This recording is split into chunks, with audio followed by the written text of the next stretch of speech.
Hello everybody, Dagmar Bryant, Mindset and Transformational Coach, coming to you this morning to talk to you about excuses and the things that we say either to ourselves or to other people of why something is not possible or why something can't be done.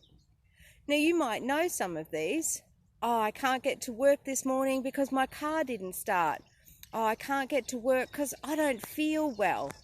You might have other excuses of why things can't get done. Well, for example, you might say, oh, I can't enroll in that new course because I've got too much on right now, or I don't have the money. There's a myriad of reasons of why something can't or won't be done.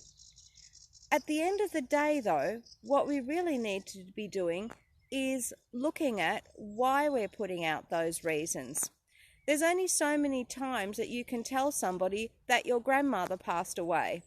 It just isn't going to wash after a while. And it probably is true one time, but after that, it becomes just an excuse. I'd like to tell you a story from a few years ago where I was seeing a lady, and this was for a hypnosis session, and she wanted to stop smoking. We had a number of chats about her motivations of why she wanted to stop smoking, and I put her into a nice deep trance. She came along, she was really keen, and when I came to doing some tests on her with the finger, they call it the ideomotor tests, and I said to her, are you willing to be cigarette free? And all of a sudden her no finger came up, and I'd never seen that before. And I also then tried it again, and I said to her, are you ready and willing to be cigarette free? Or something along those lines. And again, the no finger came up, and I had to take her out of the session because I knew that I couldn't actually help her. Now, to tell you a little bit more background, you would have thought that this lady would have been very motivated to stopping smoking, because she was due to go into hospital later on that week to have not one but 2 toes removed because of gangrene that had come into those toes because of her smoking. When I took her out of the session, I said to her, do you know what happened? And she said, well, yes, I do. I put the no finger up.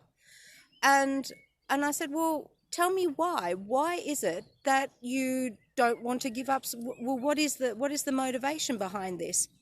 And she said, because I love it.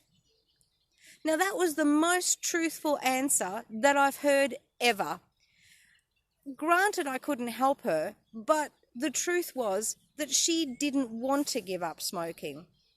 So I ask you, when you're looking at the different things that you say about why you can't do something, don't necessarily blame the process as being ineffective or not right for you. Maybe the problem is that there's a part of you that doesn't really want to do it, just like the lady who came to me for the stop smoking session. Ultimately, regardless of what we do, we have to want to do it. It's like when we set New Year's Eve resolutions and we say, oh, I'm going to lose weight and I'm going to get a new job and I'm going to do this and I'm going to do that. Well, you have to want to do it. And if there is a part of you that doesn't really want to, then no excuse is going to get that job done. Thank you for listening, guys. Have a think about the things that you might be saying to yourself or to others in terms of excuses, and have a look at what the real problem is. Talk to you again tomorrow.